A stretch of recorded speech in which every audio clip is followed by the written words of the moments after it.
Kalau memang alasan bisa bahwasanya ceramah itu kepada siapa saja. Nabi Muhammad waktu pertama kali dakwah jadi ceramah siapa? Orang kafir. Benar, ini hujahnya. Cuman caranya itu. Jadi kalau orang ceramah di gereja ya mungkin satu khusus, misalnya kita diundang di gereja untuk menjelaskan tentang keagungan Nabi Muhammad, keagungan Islam, ayo saya datang. Tapi kalau sudah kita itu lemah, ada kaum munafikin itu lebih mesra dengan orang di luar Islam, dan memang orang itu dibanggakan di kalangan kaum Kristiani karena dia bisa menghafal lagu-lagu mereka ini dan sebagainya. Wah, senang mereka.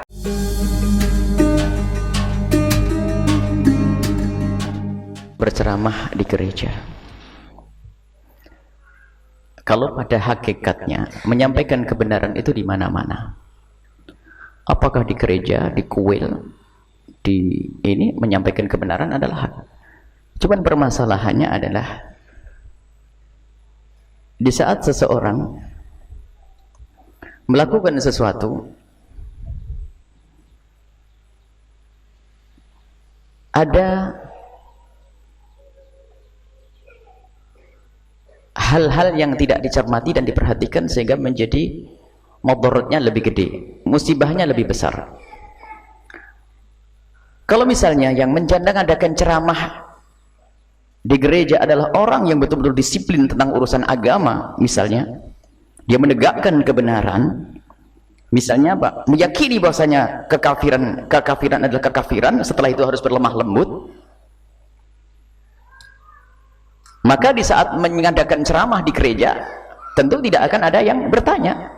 Contohnya orang yang tegas dalam syariat, misalnya satu orang yang betul tegas di dalam syariat dan dia tidak pernah main-main tentang syariat, tidak pernah merendahkan syariat, kemudian kok tiba-tiba bertemu dikumpul di sebuah gereja, bahkan di Roma sekalipun, menyampaikan satu pesan agama syariat Nabi SAW, seperti yang pernah disampaikan oleh satu pembesar di Yordan, menceritakan tentang Islam di depan orang-orang Kristen. Ada sesuatu yang mulia untuk mengangkat Islam.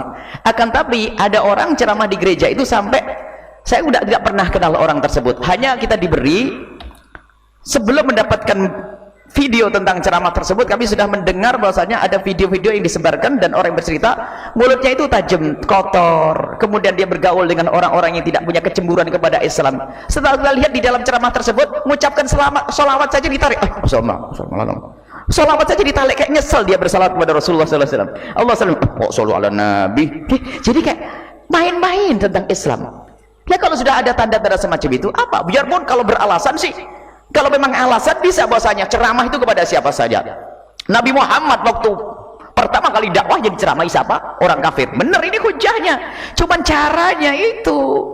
Jadi kalau orang ceramah di gereja ya mungkin satu khusus, misalnya kita diundang di gereja untuk menjelaskan tentang keagungan Nabi Muhammad, keagungan Islam, ayo saya datang. Tapi kalau justru untuk merendahkan Islam, ini kan dibohongin kita, dan itu ada tanda merendahkan Islam, yaitu jadi haram kalau orang-orang seperti itu. Ternyata Masya Allah caci maki, mencaci golongan Arab, mencaci syariat Islam, rupanya dia adalah termasuk golongan orang yang masuk dalam Islam liberal, suka merendahkan syariat Nabi SAW. Jadi kalau orang begitu masuknya ke situ pun sudah nggak benar. Tapi kalau ada seorang alim besar, anggap saja Dr. Muhammad Said Ramadan Abuti yang sudah wafat, atau yang masih hidup saat ini, Habib Ali Al-Jufri misalnya, pernah di depan kisis, di bukan pembesar-pembesar luar agama lain, tapi menjelaskan tentang agungnya Islam. Tidak ada yang mengkritisi, tidak ada yang ribut. Kenapa? Menjaga Islam, dijaga. Akan tapi kalau sudah merendahkan Islam, merendahkan syariat Nabi Muhammad SAW, dan itu mau kelompok, ini kan musibah. Orang-orang munafik yang hidup zaman sekarang adalah dia itu pakai baju-baju kita, akan tapi ternyata mereka tidak bisa mengangkat syiar kita, bisa saja merendahkan syariat Nabi SAW. Muncul saat ini Islam liberal, Islam mengacu, tapi berbahaya merendahkan syariat Nabi SAW. Dan kita perlu jujur dalam hal ini. Makanya kita tidak tahu syiar, dan saya tidak pernah kenal orang tersebut. Kalau betul orang itu yang dimaksud, saya tidak sebut namanya, mungkin itu yang saya lihat sama orangnya itu. Jadi aslinya pada dasarnya kalau orang berceramah di gereja untuk menjelaskan tentang Islam, bahkan orang Kristen pun boleh masuk masjid untuk dengar Islam.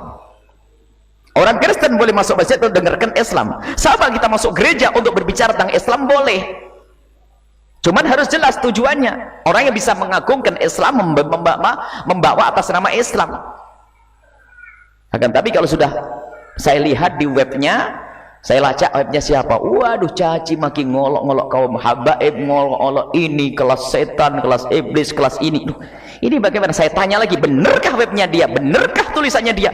Dan itu betul. Akhirnya ada lagi ngirim, Buya, ini video terakhir, sampai mengatakan, waduh perempuan-perempuan kamu itu murah, gara-gara orang yurungi mancung tok kok dikekne, terus nyebut sesuatu, wajah ini betul-betul kalimat-kalimat rendah. Ini gimana akhlak Islam seperti itu? Akhirnya banyak orang ngasih video-video, saya tidak cukup kalau video bisa dipalsukan. Akhirnya ada beberapa orang saksi, saya ngelihat sendiri omongannya sudah begitu. Oh, lahir. Jadi di video dan di aslinya begitu. Sudah begitu, astagfirullahaladzim.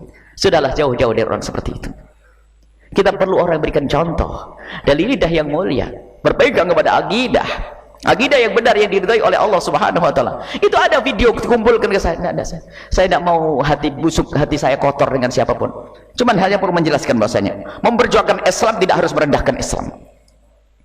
Dan kita tegas dengan Islam tidak akan menjadikan orang tidak simpati dengan Islam. Sebab tegasnya Islam adalah dengan akhlak yang mulia. Tapi kalau sudah kita itu lemah, ada kaum munafikin.